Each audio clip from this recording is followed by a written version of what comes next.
I wanted to show what I'm doing as far as developing a website. I'm working on a site for myself. I'm actually redoing my portfolio site for infographic design that I do, and this is the site here. These are just the general topics of the type of illustration that I do, and you see these topics here that geotextile graphics, medical, general charting, you know, et cetera, et cetera. There's motion graphics. So a couple of things that I've used ChatGPT for the today and yesterday was, and today I'm using ChatGPT to help me. Let's go to ChatGPT. So I have these just basic paragraph descriptions that I need for 9 of these different categories down here, and if I sat down and I wrote all those, that would take me, that's going to take me all day at least, if not, all day and tonight to do that. The ChatGPT really helped out as far as developing those paragraphs and minimizing the time that I needed to spend on it. So what I find using this is that the more input and specific that you are in what you want to say, the better your results are going to be. So starting out this morning, you see that this is what I input into it. I need to write 1 paragraph description covering my work in information graphics using common graphic methods such as pie charts, area charts, where I take supplied data points and inject them into charts to make dry information more palatable to the viewer. Can you put together something for me, including I have been involved in this since the mid-90s? And it did. Came up, I specialize in creating compelling information graphics using common graphic methods such as pie charts, area charts, etc., etc. And the only thing that I changed on this was that I didn't like the part where it says, I've been involved in since the mid 90s, and I asked it just to say for over 25 years. And it came up with a very concise and very good description paragraph. So then when I went back and then had all of them written, I basically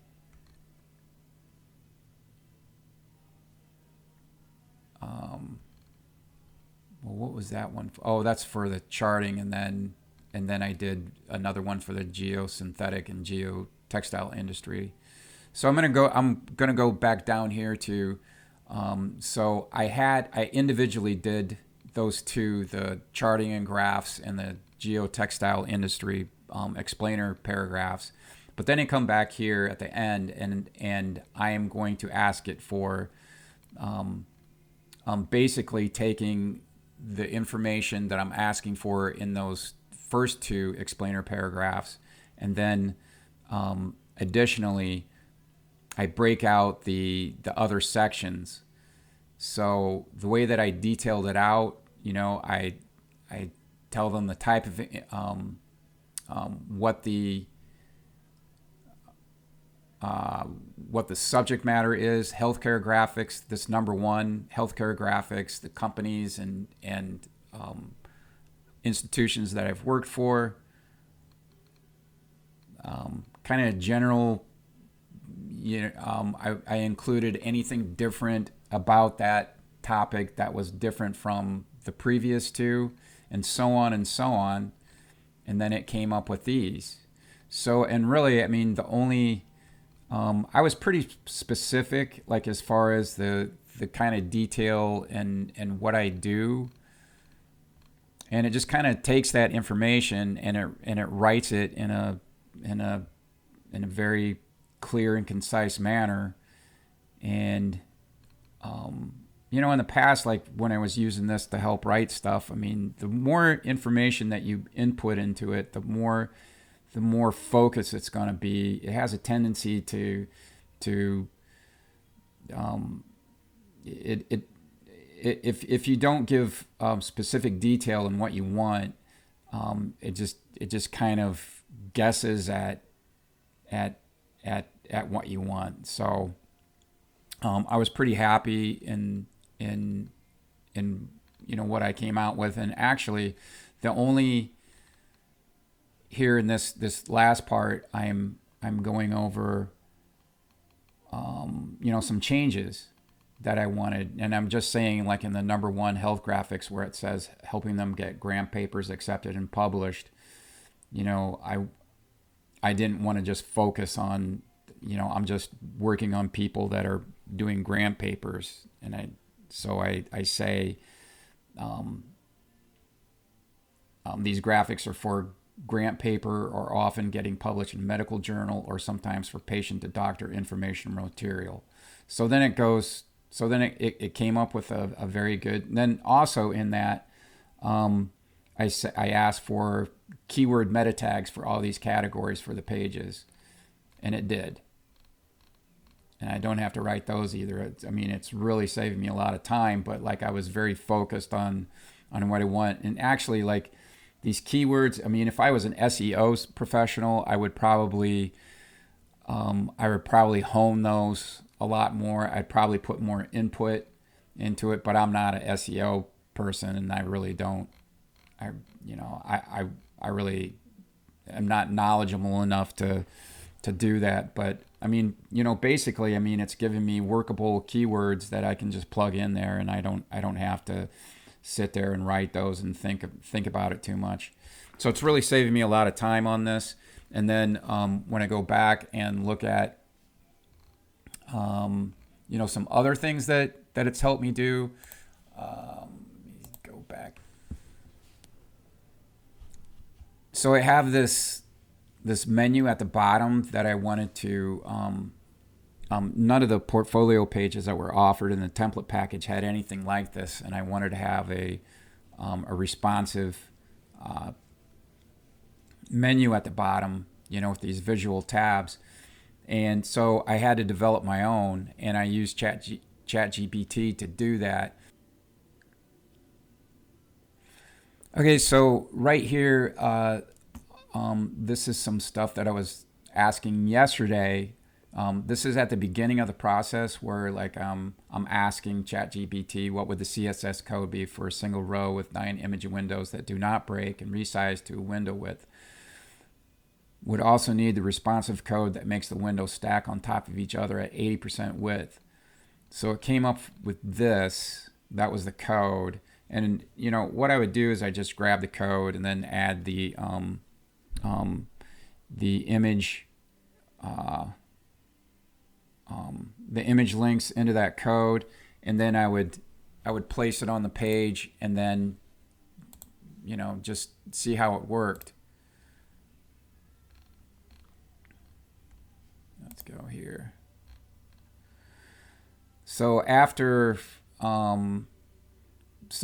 I got to the point where this worked really well, I didn't think about adding the links, and what I ended up having is that that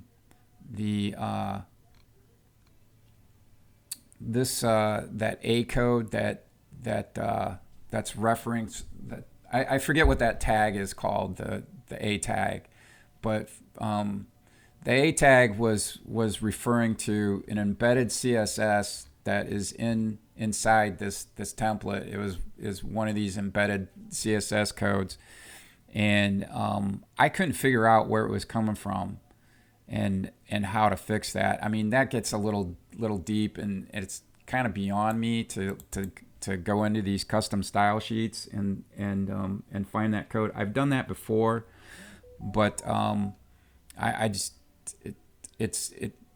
sometimes those styles are an embed of an embed of an embed, and it's so it's unless you really know what you're doing, coding wise, it's difficult to get to. But I knew enough in order to ask ChatGPT. Let me see. So I go through, I'm going through all these. Like here, I'm just adding padding. So at this point, it still works. But like once I added the image links, it didn't work anymore. You see right here, I mean, I'm just fine tuning it. Like I'm going through these iterations. Can you please make all this centered? And there it does it. It's giving me the style for that. I'm gonna try to find where it starts going haywire. This is just more of I'm trying to get the images to break at a certain size. Because originally when I was the responsive, like when you're closing that window, it was breaking too soon. It was making the images really big. It was making them, really big inline. And then there I'm asking for an opacity rollover, which it gives me the style on that, and I add that. I mean, all of this happens within, it was less than a half an hour. Okay. So this right here, this is the section where I was asking about. Let me get to.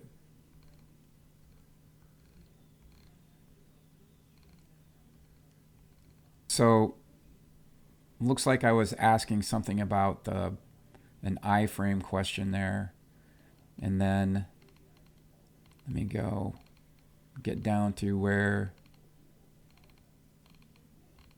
I find out that this is the part here where I'm asking it. My problem is that when I add hyperlinks, the links are referring to link style sheet, and it's overriding the settings. I believe the reference tag, the href tag that is causing it. I forget what you call that tag. Is there any way around this, or adding some CSS to get around the problem? And then it says it's, they think it's the image tag, and A tags aren't properly nested or styled. I go through the iterations of looking at that. It gives me some solutions. None of that stuff works. Blah, blah, blah. I go through all these iterations with it.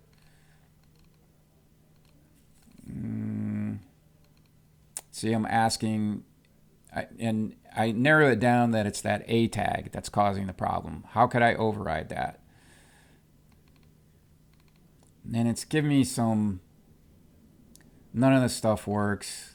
I mean, whatever the style, I actually go through, I open up the development page, and I can see all the styles that are associated with that, and I turn them all off, and it still doesn't work. So and it's giving me some information on the external style sheet, conflict. None of that stuff works. I go through, and here, like, I ask it, would it help if the images were inside a responsive or segmented column? So I'm asking it a specific question. It's not giving me that as a solution. I ask it that question, and then it says magically, yes, placing the images inside a responsive segmented column layout would help organize the images better and provide more control over the layout.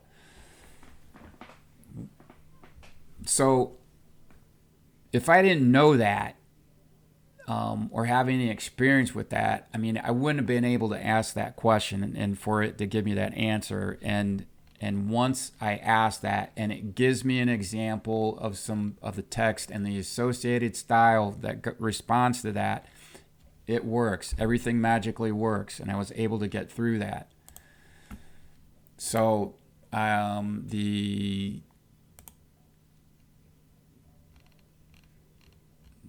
I got to go back to that again. So, in the beginning, it gave me a solution to that, which ended up not working. and I, I always get involved in this as far as I know enough to get myself in trouble, doing website development, and you get stuck on these little items that it's just a small menu, but if it doesn't work, it doesn't work, and you have to, you have to keep working at it until. And if I didn't have the ChatGPT to help me out, I'd still be stuck on that, because I really don't have anybody. I don't really know any other developers or designers that I can ask that question on it. And the ones that I do know, they're busy with their own stuff. So, I guess what I'm trying to say is that in order to use the ChatGPT effectively, you have to be somewhat knowledgeable about what you're trying to use it for. You just can't come out of the blue and just say, hey, do me this. It's not gonna. It'll do it, but it it's going to be problematic. So it's kind of like having that guy in your department, that the go-to guy that can help you develop things, but you have to be somewhat knowledgeable or have some positive input into the system. It's like that saying, garbage in, garbage out. The more concise and pointed the information that you put in, the better the information or the result is going to come out. So that's just kind of what I experienced on this little project. I hope this is helpful or entertaining in some way. I don't know. But that's what I did today. The end.